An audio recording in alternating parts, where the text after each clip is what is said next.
Ah la team, salut, c'est Jérém. Petite vidéo aujourd'hui, on va parler YouTube. Ça m'a été demandé et en plus de ça, c'est une vidéo que je voulais faire, tu vois. Ça va bientôt faire 3 ans que j'ai ma chaîne YouTube. Juillet 2022, elle a été ouverte. Et donc en 2025, là, cet été, eh bien ça va faire 3 ans que la chaîne YouTube existe. Je me suis dit que potentiellement, c'était pas vraiment le genre de sujet qui intéresse tout le monde. Mais je sais qu'il y a pas mal de gens qui me posent des questions et notamment, eh bien, une personne en commentaire qui m'a décidé de passer à l'action. J'allais faire cette vidéo quoi qu'il en soit, mais voilà, petit commentaire donc de Hervé. Pourrais-tu faire une petite vidéo sur le lancement de ta chaîne YouTube, les craintes et les attentes du début, le rythme, le temps consacré par semaine, l'évolution des vues, les abonnés dans le temps et si possible une transparence sur tes résultats et ta rémunération, histoire de voir ce que ça donne et ce qui est accessible pour une personne normale et non les influenceurs qui te promettent de gagner des millions en 3 heures de taf par semaine. Eh bien j'ai trouvé ça vraiment intéressant et je me suis dit let's go Jérém. Moi ça fait partie des vidéos qui me passionnent quelque part parce que je suis très analytics, je suis très stats et c'est vrai que au départ dans YouTube j'avais vraiment aucune attente et j'en ai pas forcément à l'heure d'aujourd'hui, même si on va dire que l'attente principale c'est que le projet se développe. Mais je trouve que c'est intéressant peut-être si toi tu décides de te lancer sur YouTube, peut-être que tu n'y as pas pensé exactement comme ça a été mon cas au début et je vais t'expliquer pourquoi si tu ne me connais pas. Tu vas voir que y a quand même une multitude d'aspects hyper intéressants, même si on n'englobe pas la rémunération, mais tu vas voir que ça aussi c'est intéressant évidemment. J'en parlerai à la fin de cette vidéo. Bref, je pense que c'est quand même intéressant de parler de tout ça. Alors, pour remettre dans le contexte, peut-être que tu n'as pas vu les premières vidéos sur YouTube. Je m'appelle Jérém, je vais avoir 38 ans.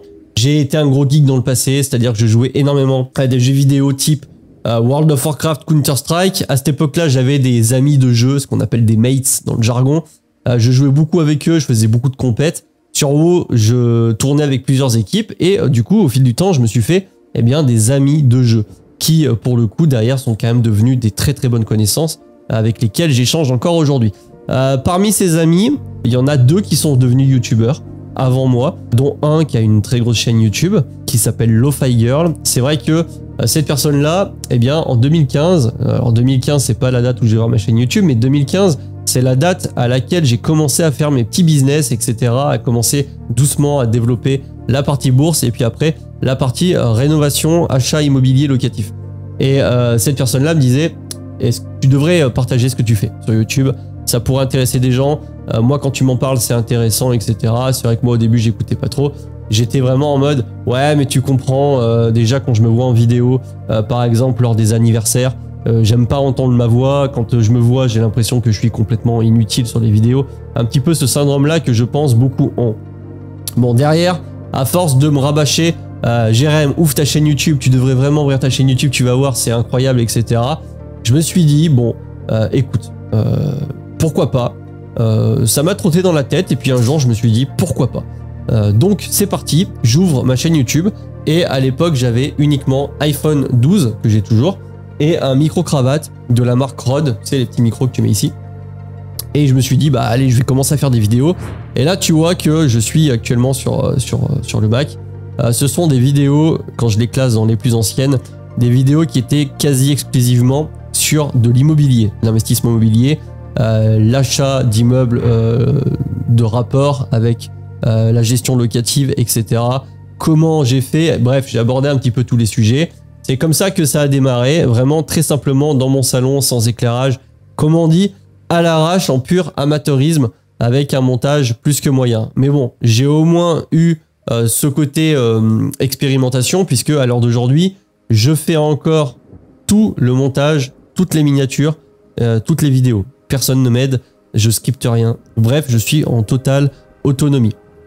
Donc il y a une nette évolution entre le début, si tu t'amuses à regarder les premières vidéos, tu vois, je peux peut-être en lancer une. Tu vois, bon évidemment j'ai pas lancé la bonne, j'ai lancé une vidéo sur un tableau. On va regarder, tac. Allez, devenir propriétaire. Tu vois, c'était dans mon salon à l'époque, dans l'appartement où j'habitais. Et je devais attendre qu'il fasse un petit peu beau, je tournais mes vidéos le matin, bref c'était un petit peu galère, mais j'ai commencé à avoir mes premiers abonnés comme ça. Tu sais, il y a des gens qui tombent sur ta chaîne et malgré ce que tu peux penser, parce que moi au début j'étais le premier à avoir le syndrome de l'imposteur, mais qui va s'abonner à ma chaîne? Je veux dire, à côté, tu as des mecs qui font beaucoup mieux, etc. Et je me suis aperçu avec le temps qu'en fait, bah, c'est ta personnalité, ton parcours qui certes est ressemblant à ce que d'autres ont vécu, mais qui est un petit peu unique en soi parce que chacun a un parcours unique à sa personne. Hein. Je veux dire, personne n'a fait exactement comme moi dans le même ordre, etc. avec le même nombre d'appartements, d'autant plus que je me suis tapé avec mon associé 100% des rénovations. Allez, 99%, on a fait faire 2-3 dalles par un maçon, mais sinon, la plupart des rénovations, c'est nous qui les faisions. Donc ça a commencé vraiment comme ça. Alors au début, au niveau des craintes, etc., puisque c'était dans la question, j'en ai pas forcément eu. J'avais pas de crainte sur est-ce que la chaîne va fonctionner, parce que c'était vraiment pour moi un bonus. J'avais aucune attente financière à ce niveau-là. On en reparlera un petit peu après dans la vidéo sur tout ce qui concerne la partie revenus. Et j'avais pas aussi forcément qu'est-ce que les gens vont penser de moi. Ah là là, les gens que je connais vont me voir sur YouTube. Est-ce qu'ils vont pas soit se foutre de ma gueule? Bref, tu sais, un petit peu toute cette partie-là de qu'est-ce que les gens vont penser de moi concrètement. Ça, c'est pas quelque chose que j'ai de manière générale. Je t'avoue que je suis un peu en mode, je m'en bats les couilles de ce que les gens pensent de moi. À partir du moment où je sais que je ne fais pas de mal à qui que ce soit, que je suis pas là pour dénigrer. C'est pour ça que sur cette chaîne, t'as pas eu de vidéo du style X a dit ça en analyse et je me sers un petit peu de la notoriété d'une personne pour me mettre en avant, ou alors faire vraiment du gros titre putaclic comme on dit, avec des miniatures hyper accrocheuses, mais finalement tu te rends compte que c'est pas ça. C'est vraiment pas le but de la chaîne. Donc moi là-dessus, j'étais relativement serein, tu vois. Je me suis dit, je vais faire mon petit truc. Si ça dérange, bah tant pis pour ceux que ça dérange. Dans tous les cas, je bâcherai personne et je partagerai simplement mon parcours, mes connaissances, mon expérience. Par contre, il y avait vraiment quelque chose qui était et qui restera à jamais dans la chaîne YouTube de très important au niveau éthique, c'est no bullshit. Donc pas de conneries, on dit pas de conneries, on mitonne pas sur la chaîne.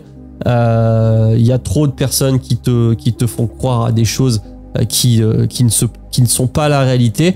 Et moi, c'est pour ça que je me suis dit, le maître mot, ça sera justesse et honnêteté. Justesse dans le sens où je n'en dirai ni plus ni moins. Je te dirai pas que j'ai gagné 500 000 si j'en ai gagné que 200 000. Et inversement, je dirais pas, non mais t'inquiète, faire les travaux c'est hyper facile, etc. Achète ma formation, tu vas apprendre à faire ça en 2 semaines, etc. Non, je voulais vraiment que ce soit la réalité pour que les gens aient vraiment un référentiel. Et étant donné que à ce moment-là, bah, j'étais quand même quelqu'un qui faisait un petit peu ses trucs de son côté, sans trop se mettre en avant, pas j'étais pas réseau social, tu vois. J'avais pas d'Instagram, pas de Facebook, pas de Snapchat, rien. Et bah, je me suis dit, bon bah là il va falloir que je monte quand même des choses. C'est pour ça que tu as les fameuses séries de vidéos suivies du PEA et différents portefeuilles en toute transparence, parce que j'aime bien le côté où si tu bullshit, bah, avec toutes les datas que tu retrouves sur les différents logiciels et sur les différents sites type Google Finance, etc., tu peux aller voir et vérifier à 100%. Il a dit ça à telle date sur telle action, tu peux aller vérifier si c'était bien à ce prix-là. Donc ça, c'est quelque chose qui me plaît. Donc, 2 juillet 2022, la chaîne commence, je lance une série de vidéos sur l'immobilier. Assez rapidement, je commence à parler de bourse, je m'aperçois que ça plaît plus, en tout cas ça fait plus de vues. Et puis ça tombe bien parce que je commençais pas à avoir forcément fait l'intégralité du tour de l'immobilier, mais je commençais à avoir un petit peu un manque d'inspiration. Et donc, je commence à parler doucement de bourse. Et tu vois, là on parle d'immobilier, si on remonte un peu la chaîne. Là, je commence à parler de Boursorama, mais je suis encore dans l'immobilier. Et à partir de ce moment-là, tu vois, c'était octobre 2022, premier épisode du suivi du PEA de la saison 1. Ça, c'est pareil, c'était quelqu'un qui me l'avait demandé. Pourquoi, Jérém, tu ne montes pas ton DCA sur ton PEA? Je pensais que ce genre de vidéo ne plairait pas, parce que je me suis dit, mais qu'est-ce qui va intéresser les gens là-dedans? Et puis en vrai, bah, j'ai bien fait de faire cette vidéo, qui à la base était plus pour cette personne-là qui me l'a demandé. Et je me suis rendu compte que, ben oui, il y avait vraiment une... même si ça apparaît simple sur le papier, il y a vraiment quelque chose qui fait que, ah ok, il montre son compte, etc. J'aime bien, je peux regarder les performances. Et puis tu sais, je suis sur la thématique quand même des finances investissements, on parle d'argent. Dès que tu montres des portefeuilles avec des centaines, des milliers d'euros, etc., avec des performances, il y en a qui sont là parce que ils ont envie tout simplement de savoir combien tu as. sur tes comptes, etc. Il y en a qui sont là vraiment en mode, ben moi j'aimerais bien voir un peu ce que ça donne, parce que c'est vrai que j'ai pas de portefeuille en bourse. Je voudrais peut-être me lancer en bourse, mais au moins j'ai un référentiel. Je peux voir ce qui se passe d'une personne qui me montre vraiment les chiffres sans bullshit, etc. Donc ça c'est vraiment la base que j'ai voulu mettre en place sur cette chaîne YouTube. Je pense que c'est quand même assez bien réussi. Tu me diras si je me trompe en commentaire. Et puis au fur et à mesure, eh bien la chaîne se développe. Je commence à parler de bourse, tu vois, de bouquins, de productivité, de mindset. Et globalement, parfois je fais des tests de matériel. Je parle vraiment de ce que je fais au quotidien. Quand je fais de la bourse, j'en parle. Si j'achète une chaise, parce que je suis souvent amené à être assis, j'en parle. J'achète du matos pour bosser avec, j'en parle. J'ai même parlé du matos pour vraiment la production vidéo afin que cette chaîne YouTube soit un petit peu plus professionnelle. J'en parle, etc. Donc c'est vraiment ça l'idée. Je te fais un petit peu un build in public j'ai mon petit projet, je le développe. Ça va pas forcément extrêmement vite, mais au moins je t'explique comment ça se passe. Donc ça c'est vraiment que comme ça que tout a démarré. L'avantage sur YouTube, c'est qu'il y a ce qu'on appelle le YouTube Studio. Tu vois, c'est juste ici. Attends, j'enregistre bien, c'est juste ici quand tu vas dans YouTube Studio. Eh bien, tu arrives sur la partie Analytics qui est dispo pour les créateurs. Donc ceux qui créent les vidéos, eh bien, ils ont tout un ensemble de data, tout un ensemble de statistiques, de courbes, etc., de métriques qui te permet de savoir si globalement ta chaîne YouTube fonctionne ou si elle fonctionne pas. Et c'est valable sur les vidéos. Bref, tu as vraiment 1 milliard de métriques. Par exemple, là, tout de suite, sur le tableau de bord, le dashboard, ça me dit que j'ai 11 819 abonnés à l'instant où je te fais cette vidéo. Si tu as envie de faire grossir ce compteur, tu peux t'abonner et tu peux mettre un pouce si tu kiffes la vidéo. Ça te donne, par exemple, la dernière vidéo qui a été le suivi de PEA, tu vois, c'est ici, avril 2025. Eh bien, elle est à 2200 vues. Le taux de clic par impression est de 8,5%. La durée moyenne de visionnage, c'est de 7,08, enfin 7 minutes et 8 secondes.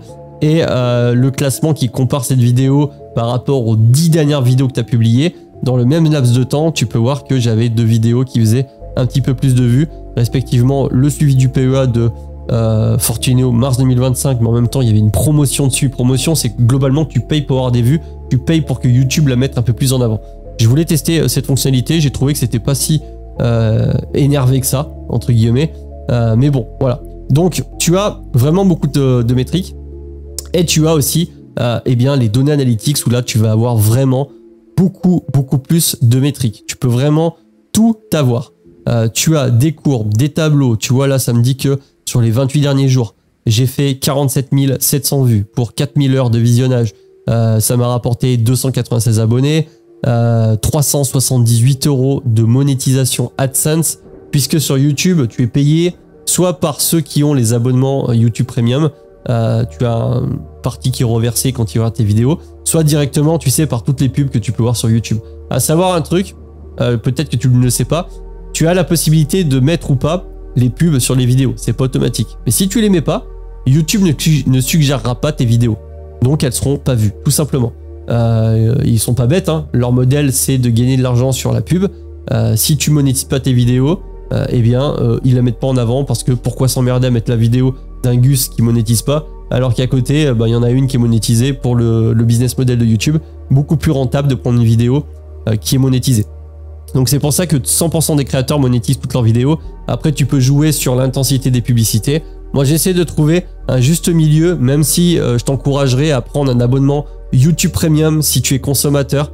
Moi je sais que YouTube c'est vraiment quelque chose que je consomme depuis très longtemps, parce que je trouve que tu as vraiment de tout. Alors c'est ça un petit peu le problème, c'est que tu as tellement de tout n'importe quoi qu'il faut aller chercher les bonnes infos, mais au fur et à mesure voilà, tu commences à trouver des gens sérieux, que ça soit sur n'importe quelle thématique. Moi je regarde beaucoup des vidéos sur, je sais pas, l'espace, l'archéologie, la faune, la flore, etc.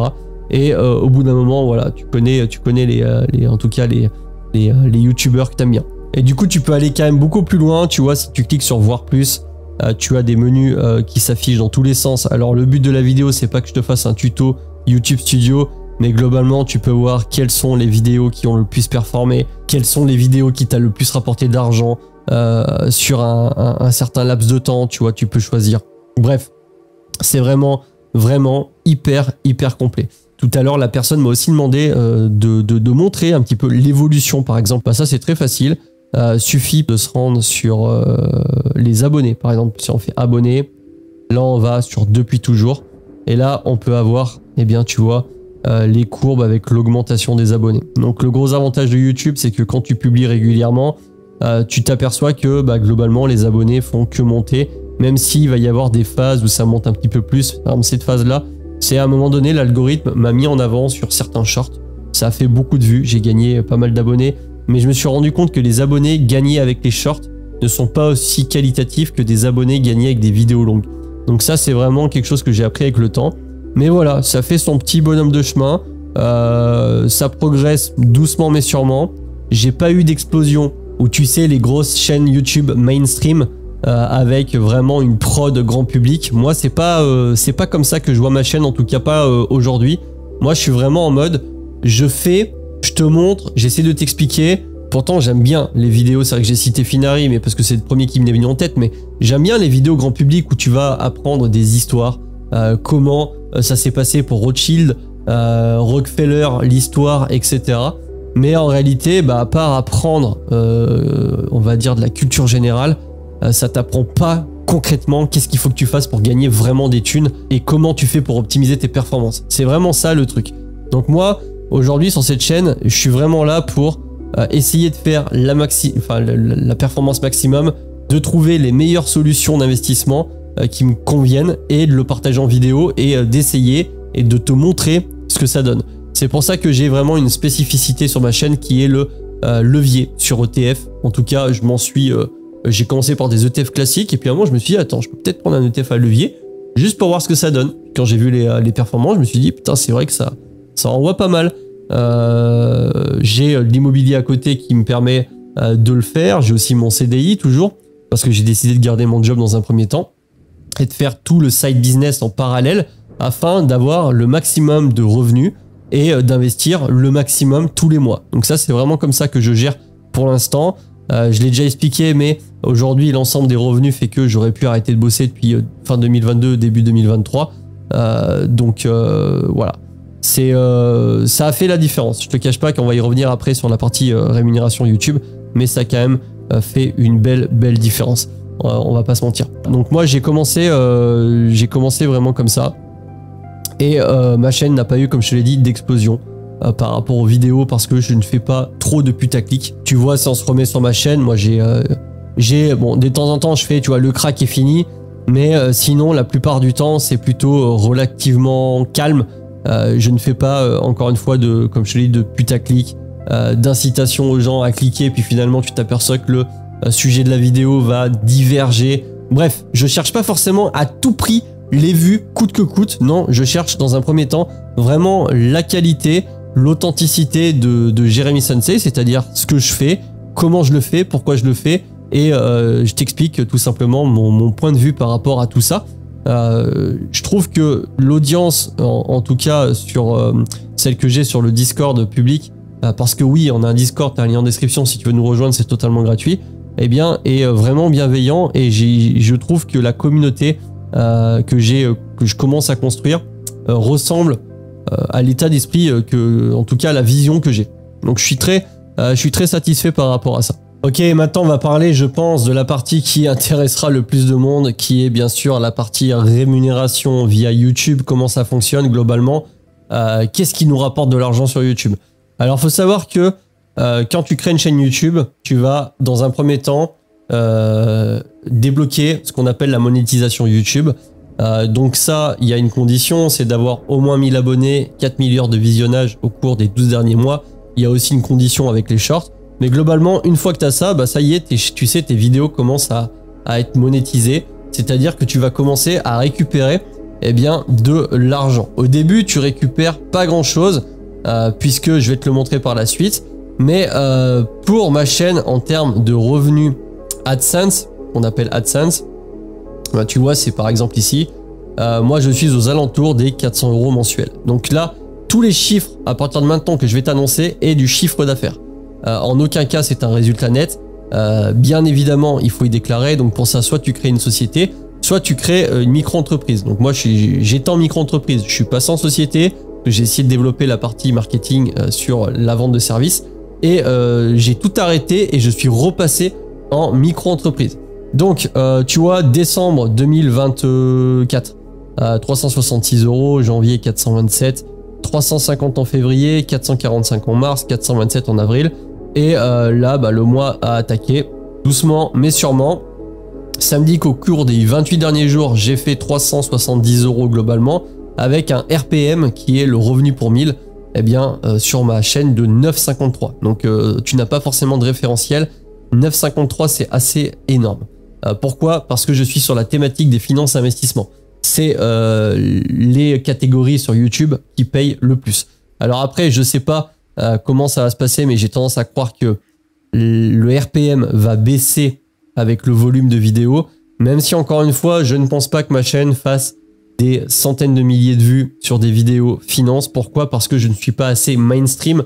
Je suis très centré sur le partage d'expérience, de montrer des portefeuilles, de t'expliquer comment ça se passe et de ne pas te bullshit en t'expliquant que tu vas devenir millionnaire en 3 mois. Et malheureusement, bah, quand tu bullshit pas sur Internet, tu fais pas forcément beaucoup de vues parce que ça intéresse pas grand monde.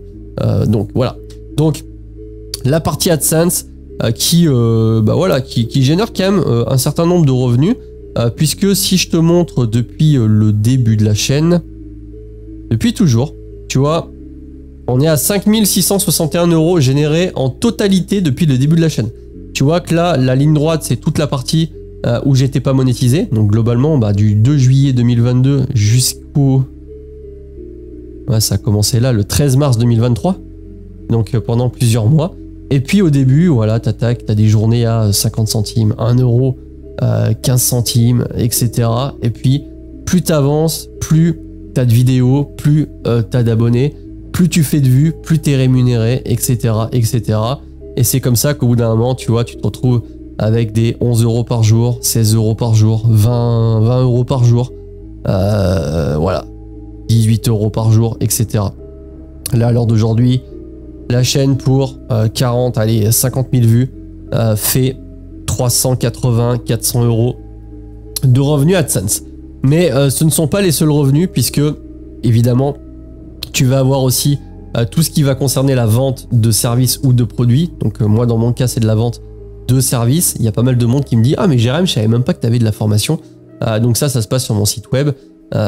J'ai un espace où j'ai de la formation, notamment une grosse formation immobilier complète et une formation bourse où si tu n'as jamais mis un pied dans la bourse et que tu n'as pas envie de chercher de partout, je t'explique globalement comment ça se passe, comment tu ouvres un PEA ou un compte titre, comment tu investis, comment tu passes les ordres, dans quoi faut investir, la gestion de risque, etc. Bref, je t'ai fait la totale sur un truc quand même pas forcément trop poussé pour pas perdre tout le monde.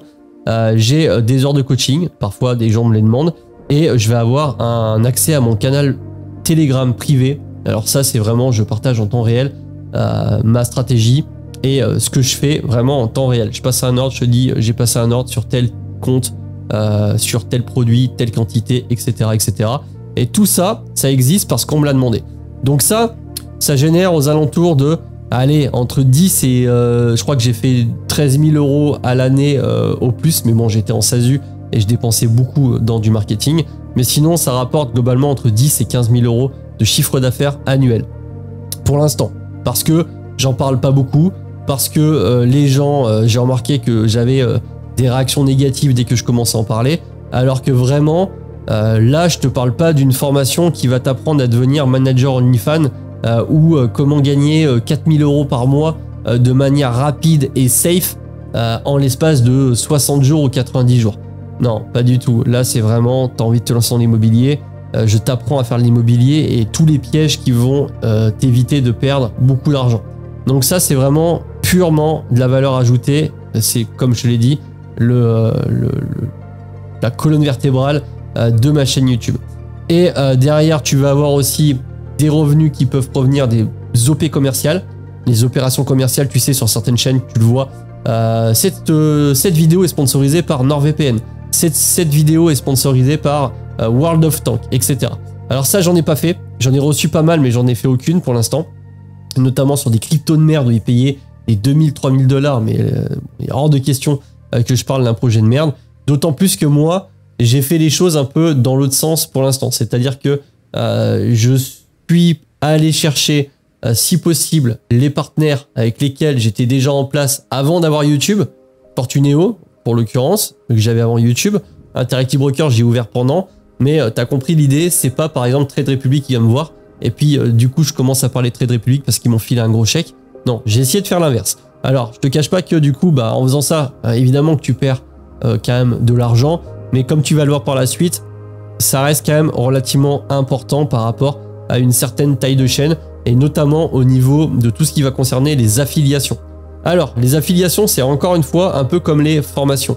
Il y a pour moi de la bonne affiliation et il y a pour moi de l'affiliation purement et simplement de merde. Alors, j'entends par là les affiliations merdiques comme tu peux le retrouver encore une fois sur certaines chaînes et notamment des chaînes qui ont beaucoup d'abonnés où le gars, il va te faire miroiter qu'il gagne beaucoup d'argent avec tel ou tel jeu ou tel casino en ligne. Finalement, cette personne-là est affiliée, commissionnée par le casino pour parler du produit et il va soit récupérer de l'argent sur ce que vont perdre les clients ou alors tout simplement par rapport à si le client il met 1000 € par exemple sur sa bankroll, va récupérer un certain pourcentage. Mais tu sais très bien qu'à la fin, les gens se font baiser. Vraiment, il y a vraiment la majorité, enfin peut-être pas la majorité, ça serait exagéré, mais il y a vraiment des chaînes qui font ça. Et moi je trouve ça complètement dégueulasse. Moi l'affiliation je l'ai par les banques où tu sais le nouveau client, voilà, tu ouvres un compte, utilise un code de parrainage ou un lien de parrainage et si tu respectes des conditions, la banque va te filer un billet. Alors c'est comme ça que globalement je génère la plus grosse partie des revenus générés par ma chaîne YouTube, puisque les affiliations, c'est pareil, hein, ça rémunère extrêmement bien, on va pas se mentir. Je peux te montrer, alors je peux pas tout te montrer en détail et je t'expliquerai pourquoi après, mais globalement, si on regarde par exemple la partie, une des affiliations que je peux avoir avec un site, sur des liens qui sont traqués du coup, les 12 derniers mois, tu vois, là ça m'a rapporté, allez, 13 000 globalement et tu rajoutes 800, donc on va dire 13 500 € de chiffre d'affaires, toujours pareil. Et des affiliations comme ça, t'en as pas mal, voilà, c'est les gens qui vont cliquer sur les liens et qui vont remplir des formulaires pour souscrire à des banques comme Interactive Broker, comme Fortunéo, comme Boursorama. Tu vois là par exemple, si je te mets le mois dernier, eh bien ça a généré, tu vois, 810 € de chiffre d'affaires.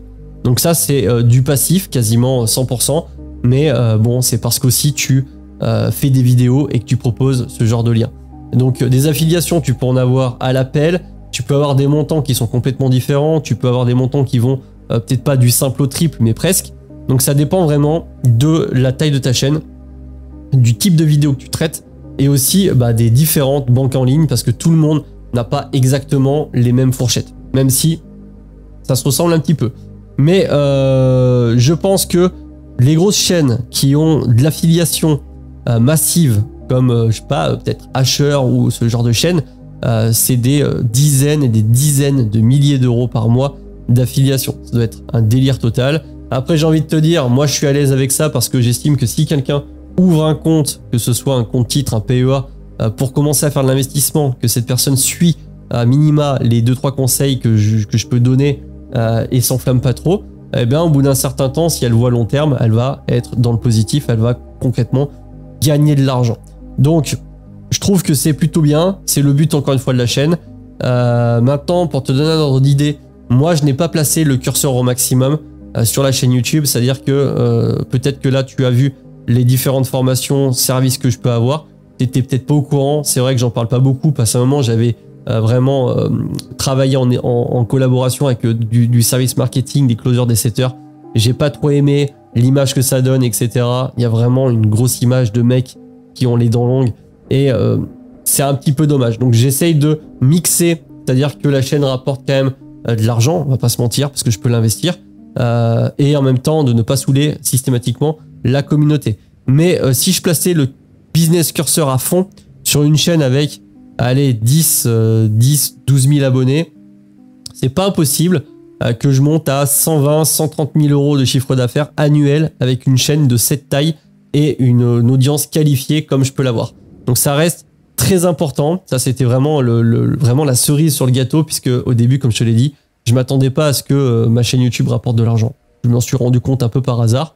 Et j'imagine même pas ce que peuvent rémunérer les grosses chaînes qui font des dizaines et des centaines de milliers de vues sur chaque vidéo. Alors après, tout à l'heure, je te l'ai dit, malheureusement, il y a un défaut sur YouTube, c'est que tu ne peux pas, je pense, vraiment dévoiler 100% de ce que tu gagnes à l'euro près, tu vois, pour la simple et bonne raison dans la vie de tous les jours, il y a des gens qui te connaissent, il y a des gens qui savent que tu as YouTube.